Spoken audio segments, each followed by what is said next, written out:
हर हर महादेव। वैशाख मास के कृष्ण पक्ष की एकादशी तिथि को वरुथनी एकादशी के नाम से जाना जाता है और यह एकादशी वैशाख महीने की पहली एकादशी होती है, जो कि लोक परलोक में सौभाग्य देने वाली मानी गई है। और वरुथनी एकादशी सभी पापों को नष्ट करने वाली, सौभाग्य और अंत में मोक्ष प्रदान करने वाली है। अगर कोई अभागिनी स्त्री या इस व्रत को करती है तो उसको सौभाग्य प्राप्त होता है। साथ ही वरुथनी एकादशी का व्रत 1000 वर्षों तक तप करने के बाद बराबर पुण्य प्रदान करता है। इस बार की एकादशी के दिन 2 शुभ योग भी बन रहे हैं, तो आइए जानते हैं एकादशी का व्रत किस दिन रहेगा और व्रत पारण करने का शुभ मुहूर्त कब से कब तक रहेगा। ज्योतिषियों की माने तो इस बार वर्तनी एकादशी के दिन शुभ और शुक्ल योग का संयोग बन रहा है। इसके साथ ही शिववास भी इस दिन बन रहा है। इस दौरान देवों के देव महादेव कैलाश पर विराजमान रहेंगे। वहीं एकादशी के दिन सतशिषा और धनिष्ठा नक्षत्र का सहयोग भी है।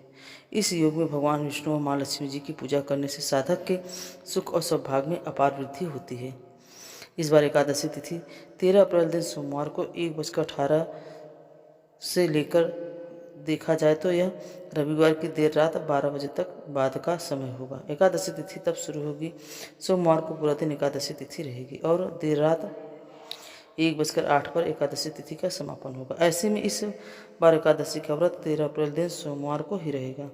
सभी गृहस्थजन और सभी वैष्णवजन इस एक दिन एकादशी का उपवास रखेंगे और इसी दिन ब्रह्म मुहूर्त सुबह 4:35 से 5:23 तक रहेगा।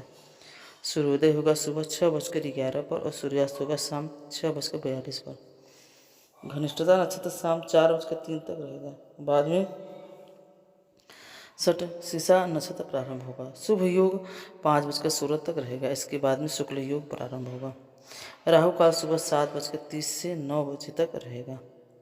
इस बार दसवीं तिथि के नियमों का पालन रविवार के दिन किया जाएगा, लेकिन रविवार का दिन होने के कारण ना तो तुलसी जी में जल अर्पित किया जाता है और ना ही तुलसी के पत्ते तोड़े जाते हैं। इसलिए आप और एक दिन पहले यानी शनिवार को ही तुलसी के पत्ते तोड़कर रख सकते हैं। द्वादशी तिथि 14 अप्रैल मंगलवार को 1 AM से देखा जाए तो सोमवार को रात 12 बजे के बाद समय होगा, तब द्वादशी तिथि प्रारंभ होगी और मंगलवार को पूरा दिन द्वादशी तिथि रहेगी, जो कि देर रात 12:12 पर समाप्त होगी। तो सोमवार को पूरा दिन एकादशी तिथि और मंगलवार के दिन पूरा दिन द्वादशी तिथि रहेगी। 14 अप्रैल मंगलवार को द्वादशी तिथि के दिन ब्रह्म मुहूर्त सुबह 4:34 से 5:22 तक रहेगा। इस दिन सूर्योदय होगा सुबह 6:11 पर, सूर्यास्त होगा शाम 6:43 पर। सतशिषा नक्षत्र शाम 4:05 तक रहेगा। इसके बाद में सूर्य भाद्रपदा नक्षत्र प्रारंभ होगा। शुक्ल योग दोपहर 3:39 तक रहेगा। बाद में ब्रह्म योग प्रारंभ हो जाएगा। राहु काल दोपहर 3 से 4:30 बजे तक रहेगा। एकादशी का व्रत हमेशा द्वादशी तिथि को सूर्योदय के बाद और हरिवासर का समय बीतने के बाद ही खोला जाता है। ऐसे में इस बार वरुथनी एकादशी का व्रत 14 अप्रैल दिन मंगलवार को सुबह 6:54 से 8:31 के बीच में खोला जाएगा। व्रत का पारण तुलसी मिश्रित जल से या पंचामृत से करना चाहिए। इससे पहले भगवान विष्णु की पूजा करके भगवान को सात्विक भोजन का या फलों का भोग लगाकर और प्रसाद रूप में सभी लोगों को बांटकर गौ माता के लिए ग्रास निकालकर ही भक्तों को अपना उपवास खोलना चाहिए। ये थी आज की वीडियो। उम्मीद है आपको पसंद आई होगी। अगर आपको ये वीडियो कैसी लगी, अच्छी लगी हो तो कमेंट में हमें ज़रूर बताएं। अगर आप हमारे चैनल पर नए हैं तो प्लीज़ हमें लाइक और सब्सक्राइब जरूर करें। हर हर महादेव।